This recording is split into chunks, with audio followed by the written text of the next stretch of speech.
noite, bem-vindos a mais um Psi, Diálogos e Afetos. Estamos começando mais uma live.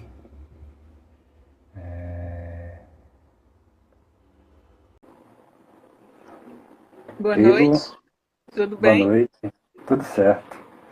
Você está conseguindo me escutar tranquilo aí? Tô. Você tá me ouvindo bem?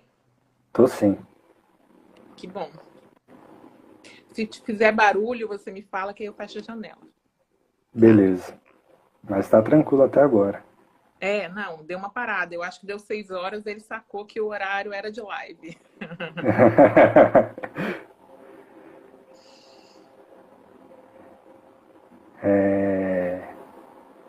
Se apresenta aí, fala quem é você, sua formação, pra gente dar... Espera quando o pessoal vai entrando, a gente vai se apresentando, pra gente começar o nosso papo. Tá, ok. Então, sou psicóloga, formada na UFES, mestrado, doutorado na Federal Fluminense, pós-doutorado agora na UFES, né? Tô finalizando agora.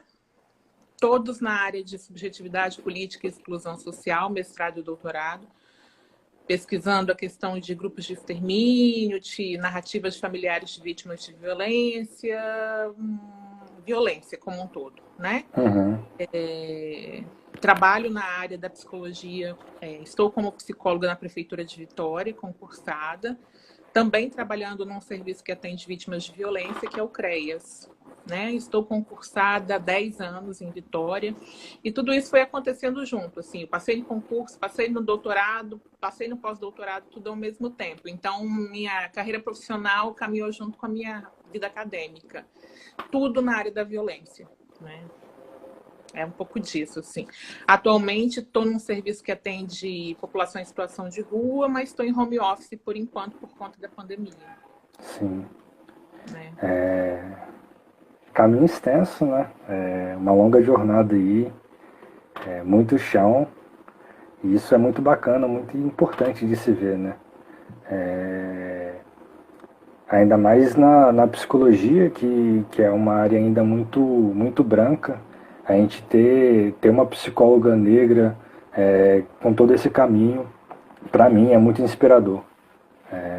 Assim, na minha época de formação, nós éramos só duas mulheres negras na turma, né? E eu acredito que isso não melhorou tanto como deveria, como precisa, mas acho que a gente avançou um pouquinho, assim, caminhou um pouquinho, né? Sim, Éramos duas só, numa turma de 40, 45 alunos.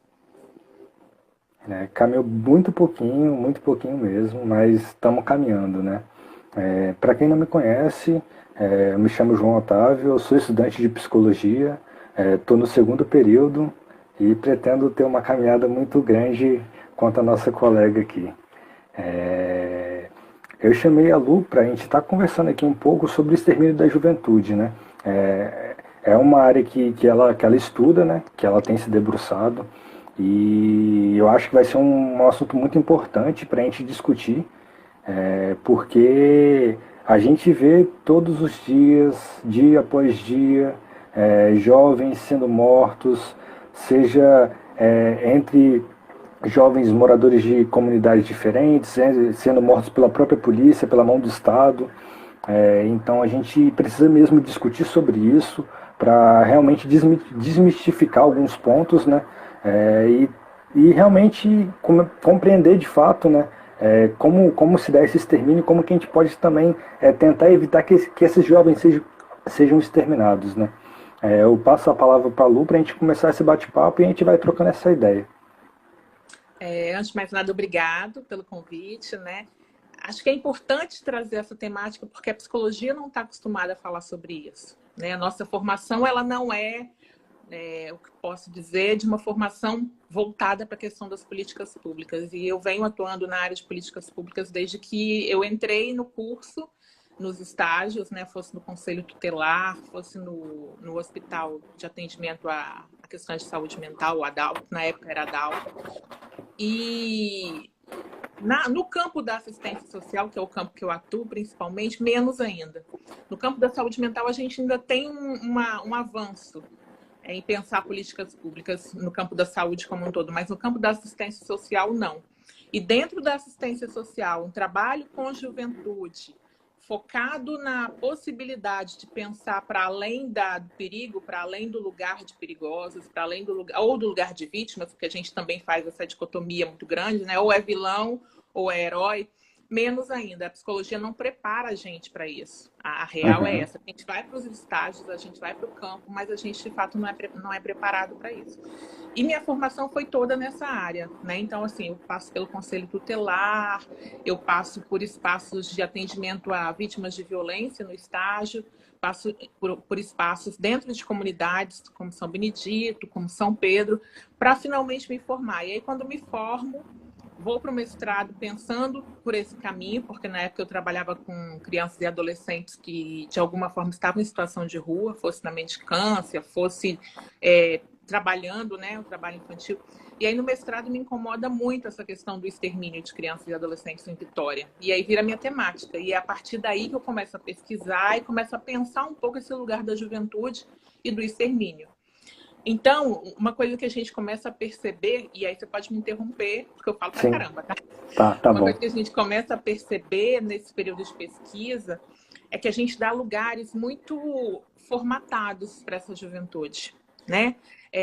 Primeiro que a gente tem várias juventudes, e aí a gente não estuda sobre isso, né? A gente tem um modelinho de juventude que fala de um lugar, ou do lugar do jovem que não sabe o que quer, do lugar do jovem que não sabe exatamente por onde vai trilhar seu percurso, mas que aí tem pai, mãe, familiares, uma estrutura que a sociedade coloca como estrutura da família que vai guiar esse adolescente, esse jovem, ou ele no lugar do vilão. Esse é o mocinho confuso, né? Ou nesse lugar de fotógrafo do vilão, que normalmente é o menino de periferia, que tem um perfil que pode se dar o envolvimento com a criminalidade, que pode se dar o envolvimento com o tráfico de drogas, e aí eu preciso botar esse menino para trabalhar amanhã e em qualquer trabalho, porque ele é pobre, ele é negro e ele é um possível criminoso.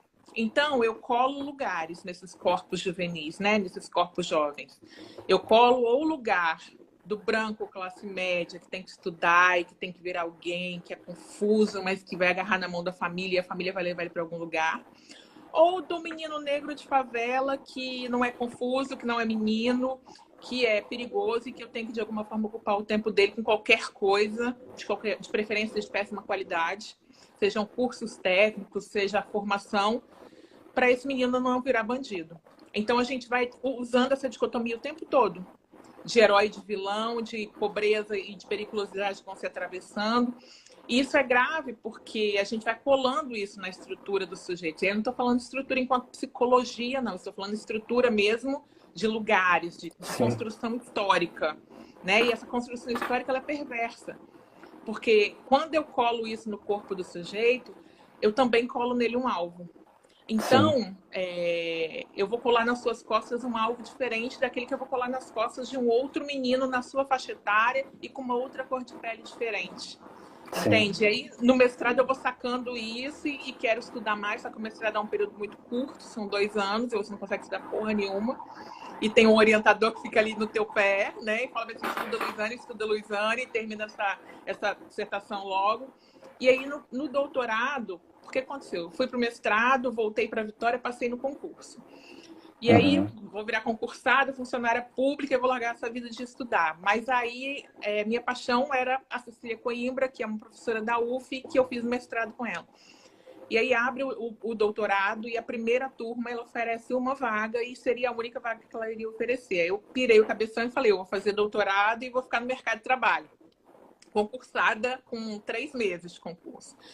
E aí construí um projeto para o doutorado para pensar justamente esse extermínio desse corpo negro, desse corpo periférico, né? A partir da narrativa de familiares desses meninos, e não da narrativa que é construída pela mídia, da narrativa que é construída pelos poderes que acabam transformando esse corpo num corpo com um alvo nas costas, assim, mais ou menos, entendeu?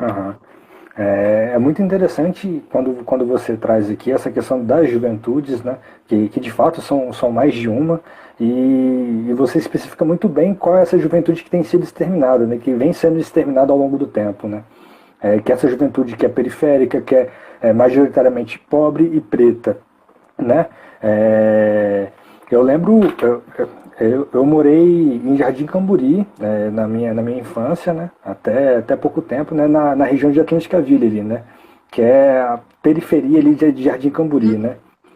É, e lá era muito nítido a diferença de lá de Atlântica Ville e descendo a Atlântica Ville você vê uma diferença muito grande para o pessoal de Jardim Camburi mesmo, né?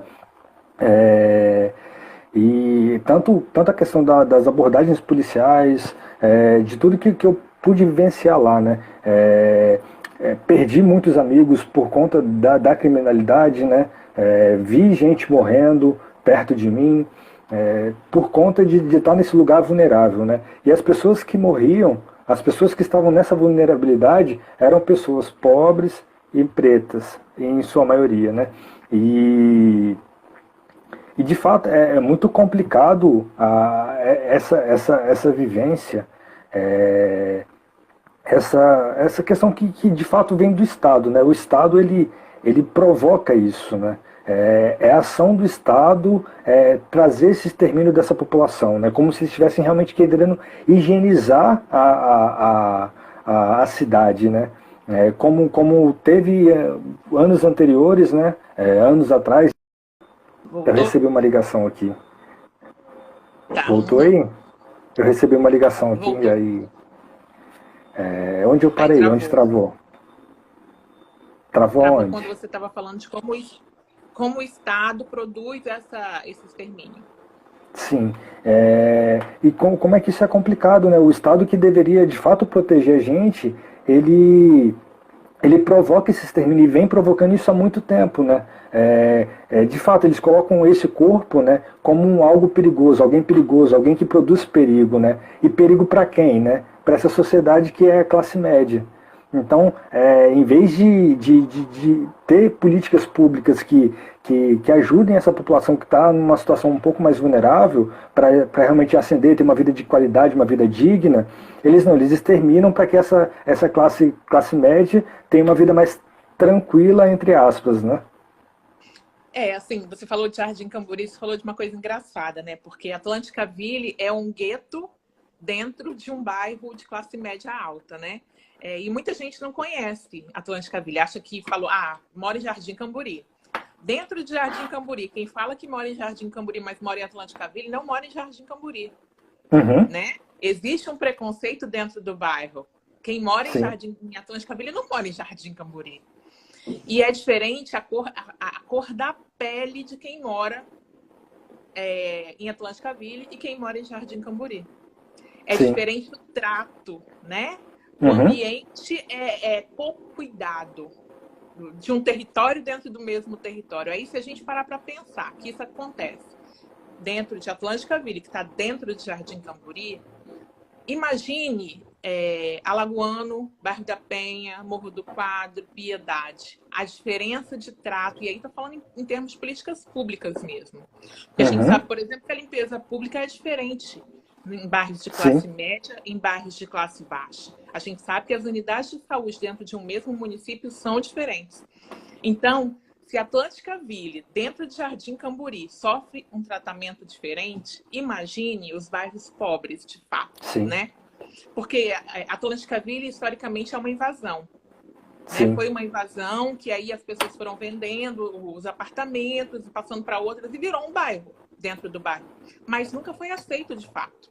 E aí, quando você fala de uma classe média que vive protegida, elas protegem, inclusive, dentro dela, né? Porque Atlântica Ville é como se fosse, por exemplo, o lugar da compra da droga, é como se Sim. fosse um espaço, né, onde os miseráveis ficam, e aí eu frequento lá para a prostituição. Todas essas coisas são coladas em Atlântica Ville, como se não existissem dentro de Jardim Camburi, né? Como se Sim. fossem dois Sim. mundos diferentes, como se as drogas e a prostituição não existissem no bairro. E aí, você tocou num assunto importante, porque fala também de como a gente produz isso nos corpos que estão nos outros bairros. Se produz isso em Atlântica Ville, a gente produz isso 10 vezes mais em bairros como o Bairro da Penha, que ontem estava numa guerra absurda Sim. com a polícia, porque, né, todas as vezes que a polícia entra nesses territórios, ela entra para esculachar a comunidade, ela nunca entra para, de fato, exercer o papel que ela deveria. E, enfim, eu nem acredito no papel que a polícia deveria exercer, mas suponhamos que ela tivesse um papel. Ela não consegue entrar nesses espaços com esse papel, né? Ela não protege de fato. Ela exerce o papel de controle e de extermínio dentro dessas comunidades. Ela exerce um papel de braço armado do Estado. E aí, Sim. a troco de que isso? Quando você fala bem assim, porque o extermínio funciona de uma forma muito forte, né? Porque é para isso.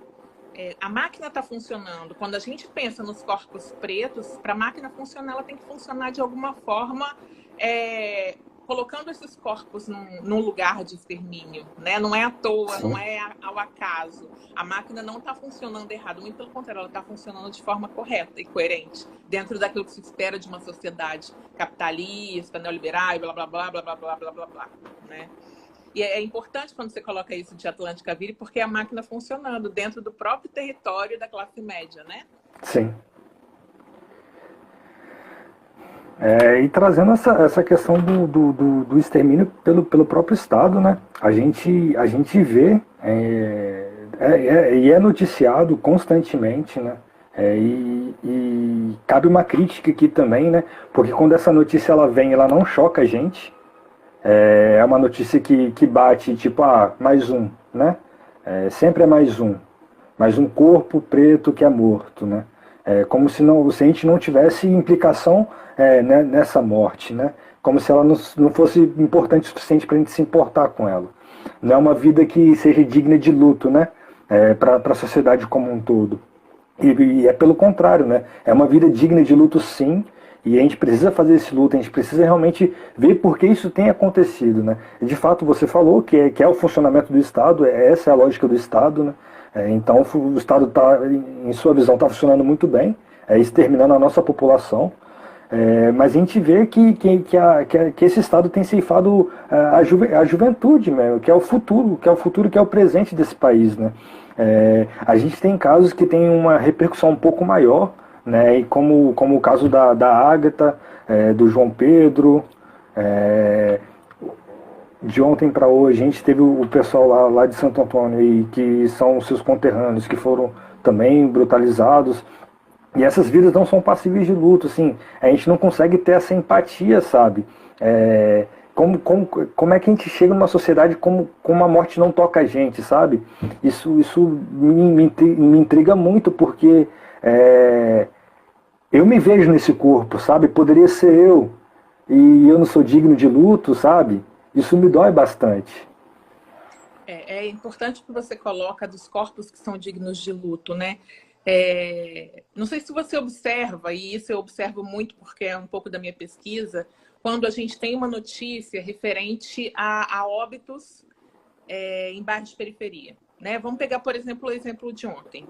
Os meninos morreram por volta de 4h30, 5 horas da tarde, e a notícia logo pipocou. Eu recebi em vários grupos, porque eu estou no grupo do bairro, porque eu estou no grupo de quem trabalha no bairro. E aí, quando eu fui para a mídia, já tinha uma notícia de um jornal de grande circulação. E aí eu fui direto nos comentários. E os comentários são os mais doentios, e aí eu vou falar doentios no sentido de, não de uma doença mental, mas doentios no sentido de escrotos e baixos e perversos, Uhum. e de um lugar assim que eu não consigo nominar. E aí era aquela coisa, né, repetitiva. Alguma coisa eles fizeram, não estava no lugar errado na hora errada, ou então porque postaram as fotos dos meninos, né? Tiraram fotos deles mortos, saíram em grupos de WhatsApp. E Uhum. aí a fala era uma fala tão nojenta e covarde, né? Porque eram meninos pretos e pobres, e de uma comunidade pobre, logo eram bandidos. Então a gente cola nesses corpos no lugar do perigo. A gente Sim. cola no lugar do perigo e automaticamente a gente autoriza que esses corpos sejam exterminados, né? O teu corpo é exterminável, o meu corpo é exterminável. E mais do que isso, é comemorável, é mais um CPF cancelado, como a gente vê nas notícias, né? Se você olhar lá os comentários, é isso, é o CPF cancelado, é o bandido bom, é o bandido morto, tá sentado no colo do capeta. E aí, de ontem para hoje, a notícia que saiu hoje de manhã, que o digníssimo secretário de Segurança falou, de manhã que ele não podia falar com certeza, mas ele tinha quase certeza que os meninos eram envolvidos com crime organizado, com tráfico de drogas, com o PQP.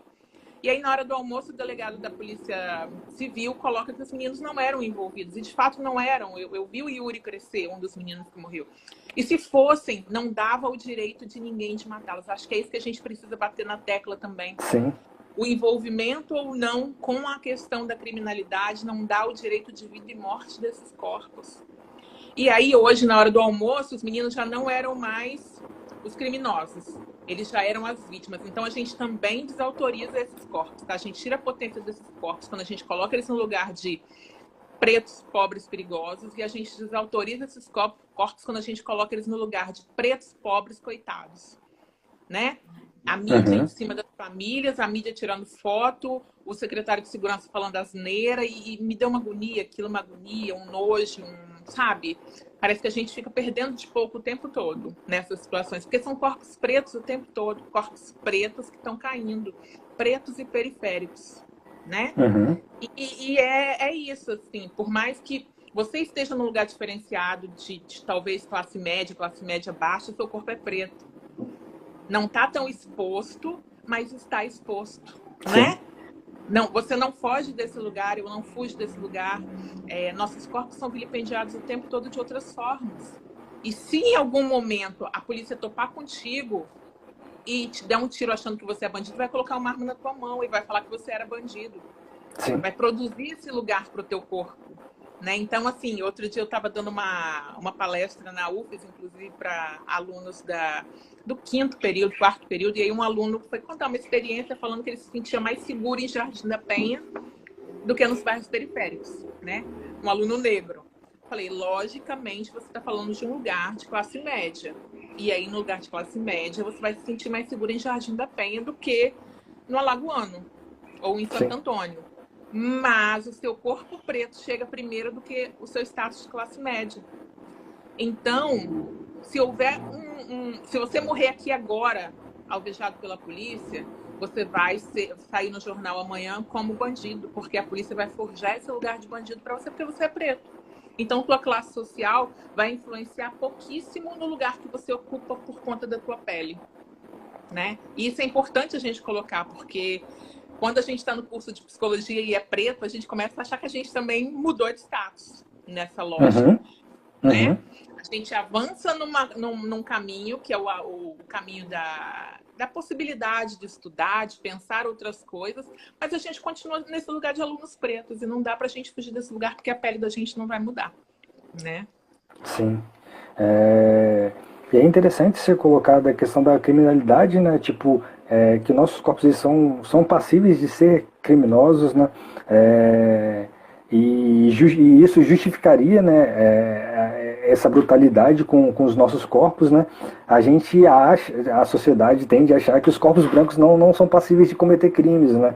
E eu acho que é muito pelo contrário, né? Eles cometem muito mais, assim, em quantidade, questão de tráfico de drogas, por exemplo, né? As drogas, elas, como você postou esses dias aí em um dos vídeos seus, né? Elas não brotam na comunidade do nada, né? Ela vem de algum lugar, né? E os maiores beneficiários desse tráfico, né?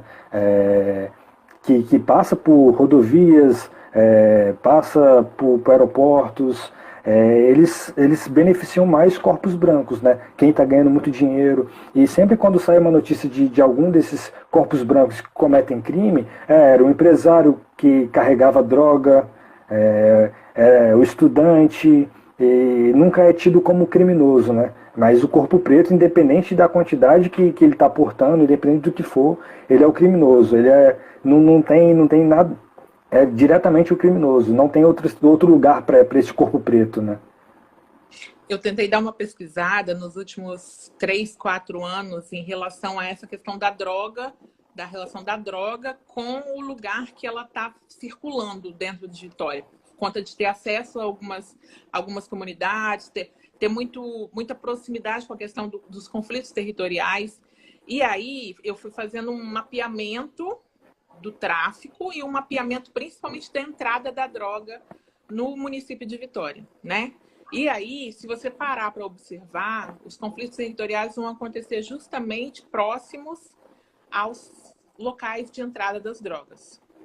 Próxima rodoviária, próximo aeroporto, aquela região ali, ao aeroporto, nem tanto do aeroporto, mas da onde a droga é distribuída. Andorinha, Santos Dumont, né?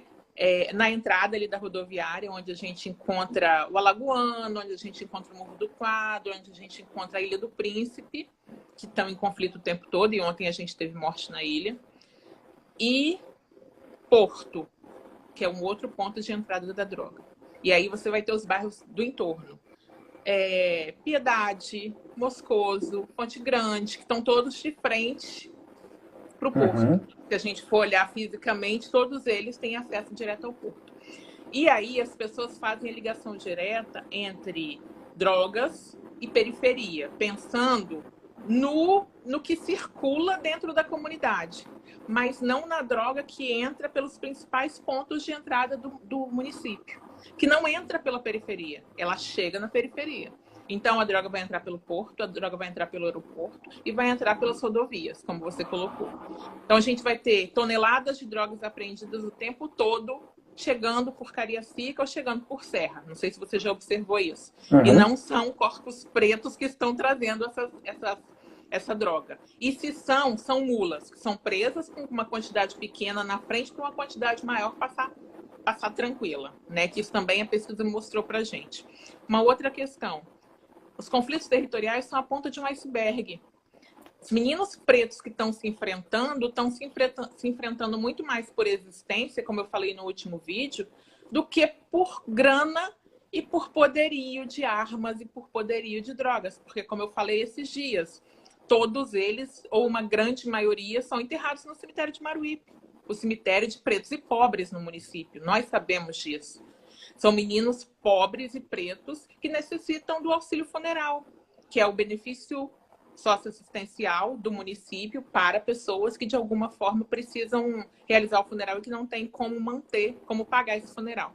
Então, grande parcela dos meninos que são os chefes do tráfico, que passa na mídia, que é o grande vilão do bairro da Penha, o grande vilão do Alagoano, o grande vilão do Caratuíra ou do Morro do Quadro, são meninos extremamente pobres, de famílias extremamente pobres, que vivem de programas socioassistenciais e que, de alguma forma, não têm acesso nenhum a esse topo do tráfico de drogas. Esse topo não é ocupado por essa molecada que está morrendo na ponta.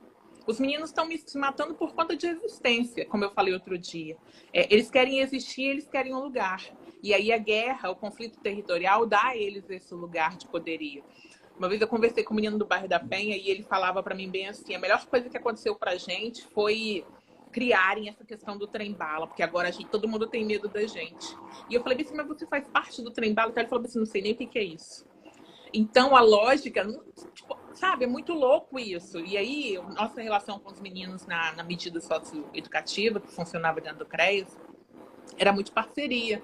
De ouvir, de sentar e pensar junto, de trabalhar questões relativas ao tráfico mesmo, ao envolvimento, e de falar, olha, não vou colocar no relatório, a gente vai conversar isso aqui e a gente vai tentar mudar alguns caminhos. Aqueles que a gente conseguir mudar, ótimo. Aqueles que a gente não conseguir mudar, vai ser redução de danos, meu amigo. E aí eles falavam claramente, a maioria nem sabia da existência de algumas facções que são criadas pela mídia. Se produz esse lugar do perigo também da facção, né? É muito bonito a gente criar o trem-bala, o bonde do não sei que lá, o tudo 3, o tudo 4, o tudo 45, e aí eu tô brincando com os nomes, mas é isso. A gente constrói o lugar do perigo, dá esse lugar do perigo para pretos e pobres, cola isso nas costas desses meninos e aí a gente comemora quando a gente extermina eles. A gente comemora quando cada um desses corpos cai. Porque a gente está se sentindo seguro quando a gente derruba esse corpo. E esse corpo nada mais é do que a ponta da ponta da ponta de um iceberg que é muito maior, né?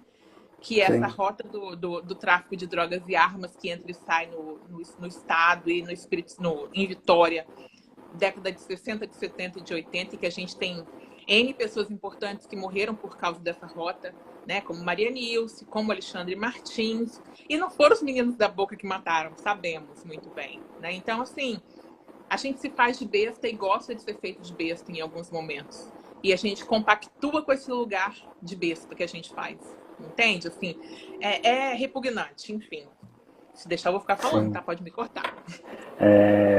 E com isso a gente tem essa questão de esse termo chulo que tem, né, que é as guerras às drogas, né, que de fato não combate droga, a guerra de droga nenhuma, né, porque eles só querem trazer essa justificativa para poder exterminar essa população periférica, né, porque se eles quisessem de fato trazer uma política de extermínio às drogas, né, teria que atuar de uma forma completamente diferente, né, e sim na entrada da droga dentro dos municípios, prendendo realmente quem é o cabeça desse tráfico, né? Porque não são os meninos do morro que faz o intercâmbio com o pessoal da Colômbia, o pessoal que é de fora para trazer essa droga para cá, né? Eles só revendem, né? Eles só são os varejistas ali, né? E como é que esse Estado ele joga tão baixo para trazer para essa juventude essa culpa, né? Essa responsabilidade das drogas e da criminalidade na sociedade, né? E isso justificando esse extermínio, né? É chulo o que o Estado faz. É chulo e é vergonhoso, porque cola, né? Quando a gente fala em guerra às drogas, a gente está falando guerra a um corpo. A Ana fala ali, guerra aos jovens negros e periféricos. É isso. Não é uma guerra às drogas. É uma guerra a um determinado corpo, é uma guerra a um determinado território. Não é à toa que a gente está tendo ações policiais, ações ditas que são para o combate às drogas, né? Uma guerra às drogas, uma pseudo-guerra às drogas, mas que, na verdade, é uma guerra aos territórios pobres. Se a gente for Sim. olhar onde eu fiz também uma análise das últimas operações policiais, né, num determinado momento aí, há uns 2 meses. E aí nós tínhamos claramente uma operação policial chamada Caim. Eu até brinquei outro dia, falei que a gente não pode nem ser ateu. A maldita da operação policial tem nome bíblico, não dá nem pra gente ser ateu com operação policial. E aí a Operação Caim fez apreensão, tipo assim, de 50 armas de pequeno calibre, de pouca coisa ou quase nada de drogas, prendeu 200 pessoas, sendo que cada etapa da Operação Caim contava com cerca de 100 policiais. Prendeu 200 pessoas em 6 operações dessa lógica da Operação Caim, né? E aí eu fico me perguntando qual é o efeito dessas operações, porque apreender 50 armas, meu amigo, a gente sabe que, né, 50-38, a gente sabe que não é o 38 que está rolando no mundo real. O 38 é do pé de chinelo, que é o olheiro do tráfico, olha lá. Mas a gente sabe que as armas que estão circulando no estado não são armas de pequeno calibre, né? E no morro não tem arma de grande calibre, são raras as armas, e são armas alugadas, que isso fique claro. Pouco ou quase nada de cocaína, de crack. As grandes apreensões foram feitas todas em rodovias. A maior apreensão de maconha foi feita em rodovia, a maior apreensão de cocaína foi feita em rodovia. Não foi no Morro do Quadro, não foi no Alagoano, não foi no bairro da Penha. Então, fico me perguntando o porquê que a gente tem essa espetacularização do papel da polícia nesses espaços, né? Só na periferia, que fique claro. Eu não vi, não sei se você viu, operação policial em Jardim Camburi, Jardim da Penha e Praia do Canto. Não, né? Nem eu também não vi. Então, tem um lugar, tem um perfil de homem, porque é um homem, né? E aí é gênero, o gênero está bem traçado. Tem um perfil de cor desse homem, e aí a raça está bem definida. E tem um perfil de classe, porque o lugar onde esse corpo pertence é a periferia. Então, a polícia, ela é racista, a polícia, o aparato policial, e aí, assim, não vamos entrar naquele jogo burro de falar bem assim, mas tem policial bom, Luiziane, tem policial legal. Não vamos ser burro, vamos raciocinar um pouco em cima disso, né? Então, é pobre, é preto e é homem. E se a gente vai para os dados, por exemplo, do mapa da violência, nós vamos ver que os corpos hoje, que são os corpos mais afetados pela questão dos homicídios, são corpos de homens pretos, periféricos. Então, a gente está falando de uma lógica de extermínio muito clara. A gente está falando de uma polícia que faz parte dessa lógica de extermínio. Então, não é uma guerra às drogas, porque a gente não está aprendendo muitas drogas na periferia, a gente não está aprendendo muitas armas na periferia, e a gente não está aprendendo a galera, vamos falar a verdade, que dessas 200 pessoas, a grande maioria deve ter sido solta depois de um tempo, porque não tinha nada contra elas, né? E aí? Eu desafio a quem defende esse tipo de operação a fazer um contraponto, porque nem o secretário de Segurança Pública consegue fazer um contraponto. Ele fica o tempo todo falando assim, vocês têm que entender que nosso trabalho é muito difícil, que vocês têm que ajudar o nosso trabalho, bicho. Eu não tenho paciência. Enfim, assim, eu nem posso falar muito, né? Porque, como diz minha mãe, você tem que ficar mais calada. Mas é isso. Tem um corpo, tem um território, tem um corpo masculino que morre, que precisa ser exterminado. Né? Não é à toa. Não é uma lógica boba e ao acaso de tudo que acontece. Né? Não é. Enfim, Muna está falando alguma coisa aqui. Cabe entrar os casos de feminicídio ligados ao tráfico de drogas? Vamos responder? Vamos no bate-papo? Pode responder. Pode responder. Então, a Muna perguntou se nesse debate cabe entrar os casos de feminicídio ligados ao tráfico de drogas. Então, esse lugar do corpo feminino dentro das comunidades é um lugar que me inquieta muito. Me inquieta muito por quê? O atendimento às meninas envolvidas com o tráfico no CREAS, né, e na medida socioeducativa mais especificamente, me provocou muito no sentido de que a gente coloca as meninas num lugar escroto. A assistência coloca as meninas num lugar escroto.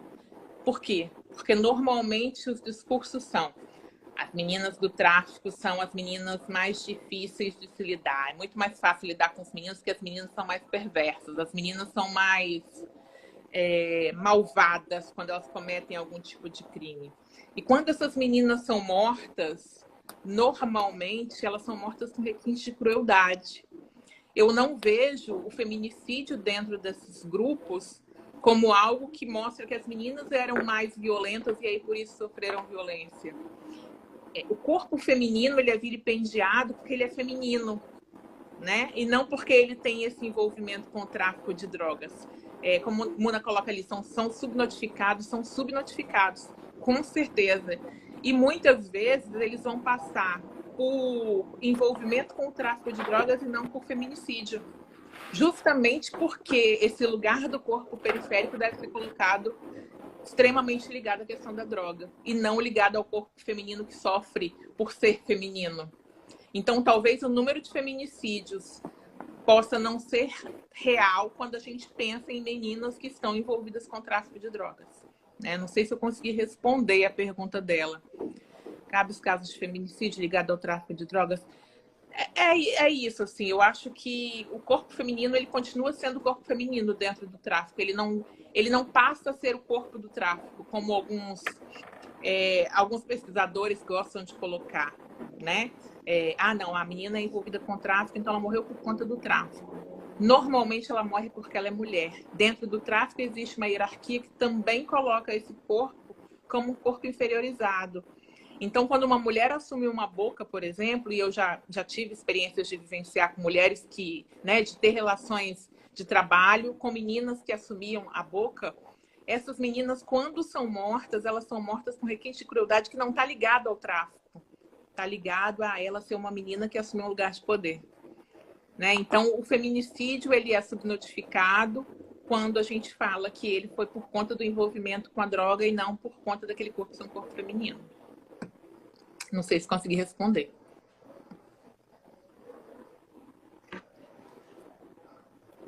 Quer falar alguma coisa? Ficou chocado? Mas é muita informação e é muita brutalidade, porque, de fato, né, a gente, como corpo preto, a gente sente isso muito na pele, né? A gente sente isso dentro da gente, sabe? Dói bastante. Não é algo que simplesmente passa batido. E é muito complicado tudo isso, tudo que tem acontecido, tudo que vem acontecendo, como o Estado vem agindo. E tudo que a gente quer é viver nossa vida de maneira justa, a gente quer construir o nosso sonho, realizar os nossos sonhos. E isso muitas vezes é ceifado pelo Estado, né? Aquilo que deveria garantir que nossos sonhos fossem realizados, né? Dessa garantia mínima de segurança, de saúde, de educação.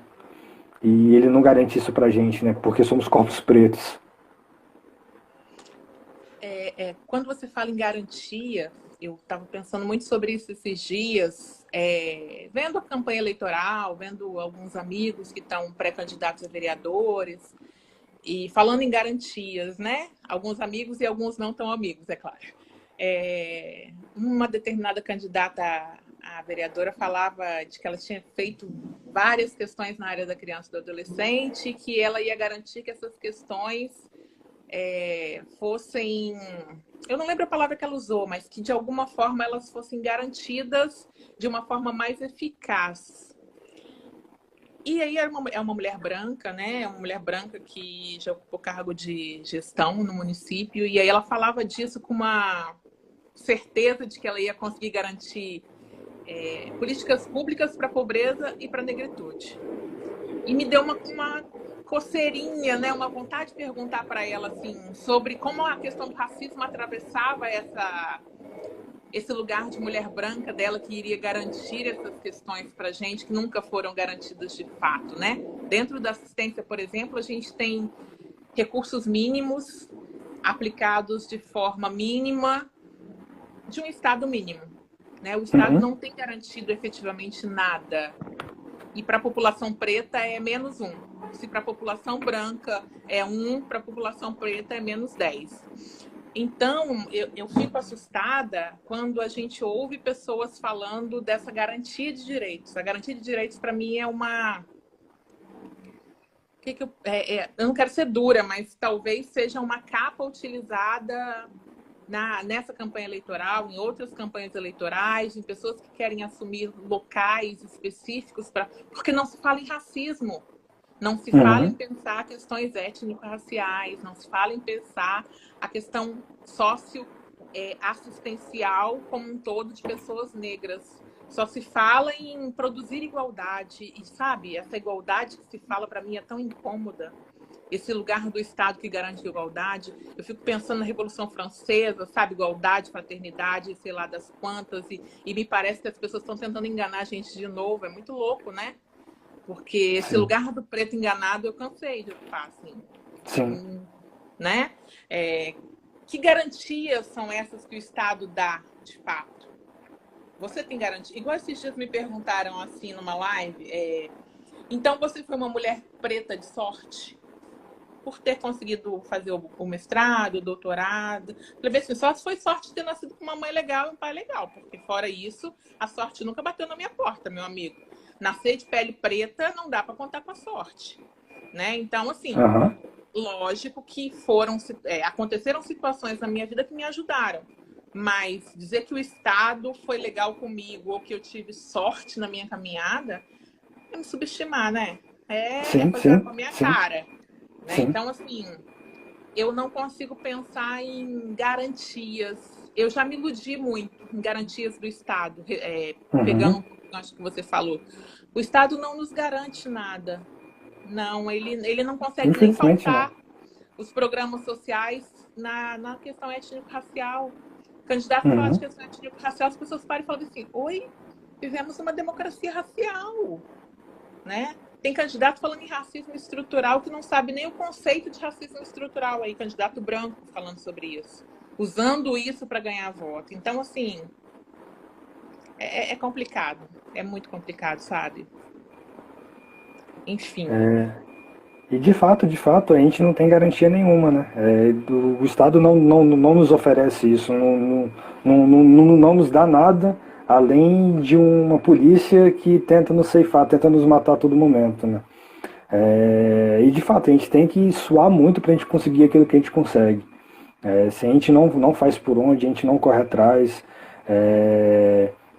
a gente tem que quebrar muito na vida, bater muito em parede para conseguir alguma coisa. Eu, por exemplo, para eu entrar no curso de psicologia, eu demorei 5 anos. Fiquei 5 anos tentando a ingressar no curso de psicologia. Eu tive a oportunidade de ter uma família que pudesse me apoiar nesse sentido de conseguir realizar esse sonho, né? Que pudesse me sustentar durante esse período que eu fiquei só estudando para tentar passar na universidade. Porque se eu não tivesse essa família que me desse esse apoio, eu teria que estar trabalhando, então eu não ia conseguir realizar esse sonho dessa maneira. Eu ia ter que fazer outros corres, eu ia ter outras prioridades, né? E, e eu acho que a sorte a gente não conta, né? A gente tem que contar com o nosso suor mesmo, né? Com o nosso trabalho e com aqueles que nos apoiam, né? Aqueles nossos que são nossos mesmo, né? É a nossa comunidade que fortalece a gente tem que fazer pela gente. É isso, assim, você falou uma coisa importantíssima, porque me dá muito medo também da gente se cobrar desse lugar individual dos corres, né? Uhum. É como se o corpo preto tivesse o tempo todo que se superar e superar todos os outros corpos para ele ocupar um lugar. E a gente acaba pessoalizando isso, individualizando. E aí, quando esse corpo preto fracassa por N situações, e aí a gente tem um universo de situações que vão fazer esse corpo preto fracassar, entre elas o racismo, né? Sim. A gente culpabiliza o sujeito. Aquilo que a gente falava lá no começo, o corpo branco ele é preparado para entrar no mercado de trabalho, para entrar na universidade. O corpo preto é preparado para ele ser docilizado e de alguma forma não entrar para a criminalidade. Então, quando a gente supera esse momento de não entrar para a criminalidade, ou a gente é tido como o preto único, perfeito e maravilhoso, que conseguiu superar tudo e que é o deus grego da... Fala a palavra da moda da direita. Da meritocracia, né? É o preto único meritocrata, ou ele fracassa e ele é o deus grego dos fracassados, porque Uhum. vai ser colocado no lugar do mimimi, vai ser colocado no lugar do sofredor. Então, a gente nunca é dado pra gente lugar de acesso de fato por direito, né? Ou a gente tem que batalhar muito, ser 10 vezes melhor do que aqueles que estão disputando espaço com a gente, ou então a gente fracassa e a gente é responsabilizado por esse lugar do fracasso, né? Sim. Alguém falando alguma coisa. Tem muita mensagem, gente, eu não tô conseguindo acompanhar. Eu também não. A visão de igualdade de um ser branco não atende à comunidade preta. O Estado nunca nos garantiu e a maioria dos candidatos são brancos, dá até preguiça desse povo. Enfim, gente, eu tô com muita preguiça, muita. E de uma galera que paga de esquerda. É isso que me irrita mais. Gente branca. Aliás, ultimamente, o homem branco de esquerda de sapatênis é o que tem mais me irritado. É aquele que me interrompe quando eu vou falar, é aquele que acha que por ser mulher preta, eu vou trabalhar de graça para ele na campanha, é aquele que acha que todos os lugares de negritude são ocupados por escravos. Uhum. Eu tenho tido um ranço absurdo pelo homem branco sapatênis de esquerda. Às vezes mais do que o bolsominion, tá? E aí, esse lugar da política ele é branco. Então, esse lugar da política é cheio de princesa Isabel, seja masculino ou feminino. Eles vão levar para a gente a salvação. Seja na parte de assistência, seja na parte de saúde, seja... A maioria dos candidatos vai fazer isso. Vai prometer coisas que nos dão a possibilidade de sermos salvos, né? Sim. E esse lugar de salvamento é um lugar bizarro, porque é o lugar da vítima. Quando eu falei lá no começo dos meninos que morrem, ou são os vilões, ou são as vítimas sem potencial Sim. nenhum, é esse lugar que a gente é colocado de novo, né? Infelizmente, assim. Alguém está falando para falta de acesso e recurso, para essa falsa... Nossa, não estou enxergando. Você está conseguindo ler? Achei aqui. E para falta de acesso e recurso, essa falsa EAD, a criançada e a juventude preta periférica está sendo coagida e corre risco de Covid nas escolas. Eu acho que ela está se referindo ao governador aí que liberou as aulas aí para voltar. Como as criançadas não têm acesso à internet e essas coisas assim, né? E para estudar tem que correr risco de vida, né? Se não é pela polícia, é pela doença.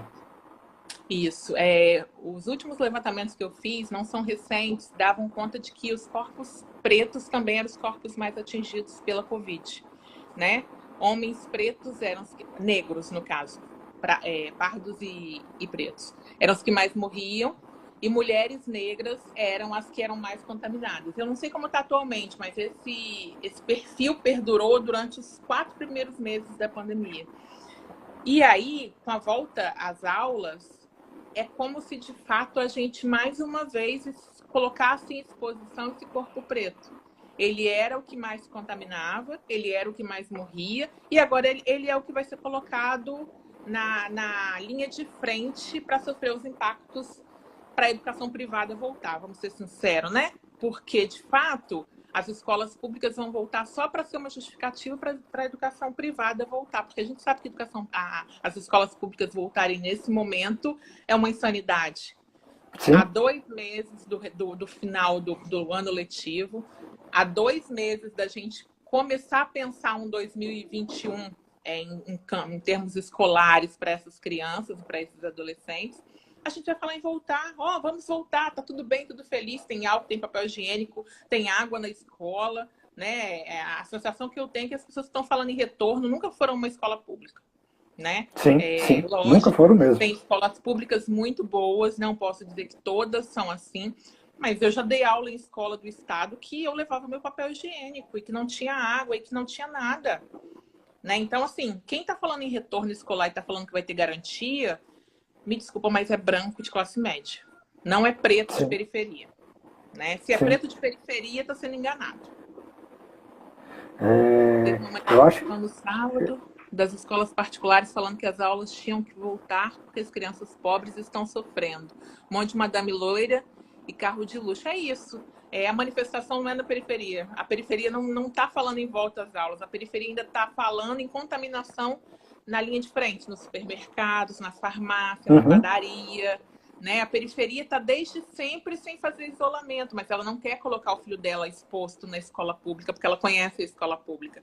Quem quer voltar é dono de escola. Quem quer voltar é a galera classe média que está de saco cheio de ficar com as crianças e precisa colocar as crianças, enfiar as crianças em algum lugar. Né? Sim, é justamente isso. Você queria falar alguma coisa? Não, você estava falando da questão das escolas públicas, né? A gente nem precisa ir muito longe. Na própria UFES, a gente tá passando uma situação muito precária, né? Banheiro sem papel higiênico, banheiro com torneira, sem torneira, né? A torneira não funciona. Numa universidade federal a gente não está tendo acesso a esses itens que são essencial para esse momento, né? É incabível pensar uma volta às aulas de fato, né? É mais uma forma de exterminar a nossa população. É simplesmente isso, é mais uma forma de exterminar a nossa população. Não dá para a gente descolar esse projeto político de extermínio de todas as ações do Estado. Né? Existe uma aliança muito íntima entre essa lógica de extermínio, que ela vai passar pelo extermínio do corpo, mas ela também vai passar por um extermínio subjetivo, né? Porque a gente não extermina só quando a gente acaba com o corpo. Por exemplo, hoje de manhã, quando o secretário falou que os meninos eram envolvidos com o tráfico, que era uma guerra de gangue, ele matou os meninos mais uma vez hoje de manhã. Que eu chorei ontem, eu chorei hoje de manhã de raiva. Ontem eu chorei pela perda, hoje de manhã eu chorei pela raiva. E aí, na hora do almoço, quando o delegado da Polícia Civil falou que eles não eram envolvidos com o tráfico, eu fiquei me perguntando, puta que pariu, a gente tem que ficar o tempo todo se justificando e dizendo que a gente não é envolvido com o tráfico. E aí eu chorei de novo, porque mesmo corpos já mortos, a gente tem que ficar defendendo esses corpos. Sim. Corpos pretos. Né? Então, não dá para a gente tirar, desvincular essa íntima relação do Estado com o extermínio desse corpo vivo ou morto. Não dá, não existe desvinculação nunca, nem quando a gente dorme, nem quando a gente morre. E nem quando a gente volta às aulas num período de pandemia, né? Cláudio está falando aqui que na TV mostra só um modelo de escola que está no padrão. Exatamente, vai filmar uma escola só para sempre, forever, e vai dizer que todas estão no modelo. Pode falar, acho que nosso tempo está acabando, né? Isso. A gente tem mais ou menos uns 5 minutinhos. Se você quiser dar uma palavra final para concluir a nossa conversa, para a gente já ir terminando. Então, foi muito legal. Como eu disse, eu sou muito falante, né? Eu gasto muito, assim. Acho que o espaço é extremamente importante para a gente pensar outras coisas para além da psicologia que a UFES tem produzido. Lógico que tem estratégias de resistência lá dentro, lógico que eu sei que tem professores que estão trabalhando N questões que vão para além da clínica, que vão para além do espaço fechadinho de atendimento, mas eu acho que os alunos têm que se lançar mais, têm que pensar o que é política pública, tem que se lançar nesse mundão chamado políticas públicas, nesse mundão chamado relações étnico-raciais, porque não dá para a psicologia ficar fechada nesse mundinho branco que está cristalizado e está fadado ao fracasso. Né? Ou vocês vão ganhar dinheiro fazendo atendimento em clínica, ou vocês vão brigar por um outro mundo agora junto com a gente que já está no mercado. Acho que é esse o recado, assim. E obrigado pelo espaço. Que bom poder falar, que bom a participação da galera. Foi rico demais. Eu que agradeço de coração, assim, você ter disponibilizado o seu tempo para estar conversando aqui com a gente. Eu tenho feito essas lives, né, para agregar na minha formação mesmo. E tem sido muito enriquecedor. Essa conversa foi muito boa, muito enriquecedora mesmo. É uma conversa que me toca, e me toca porque eu sou negro, né? E eu sou um jovem negro, né? Eu sou um alvo possível de extermínio desse Estado. Mesmo estando na universidade, mesmo fazendo minhas coisas direitinho, eu sou um possível alvo, né? E discutir isso é muito importante e necessário para a nossa população, né? Eu espero que o pessoal tenha gostado. Agradeço de coração a sua disponibilidade para estar aqui conversando. Foi muito gostoso, foi muito gostosa essa troca. Agradeço de coração mesmo. O pessoal que assistiu, você, obrigado, Lu. Foi um prazer. Beijinho. Beijo, tchau. E a live vai ficar salva aqui no meu perfil. Quem quiser ver depois, é só colar aqui que vai estar salvo. É isso. E obrigado Obrigadão, pra galera gente. que participou. Isso. Valeu, galera. Beijo.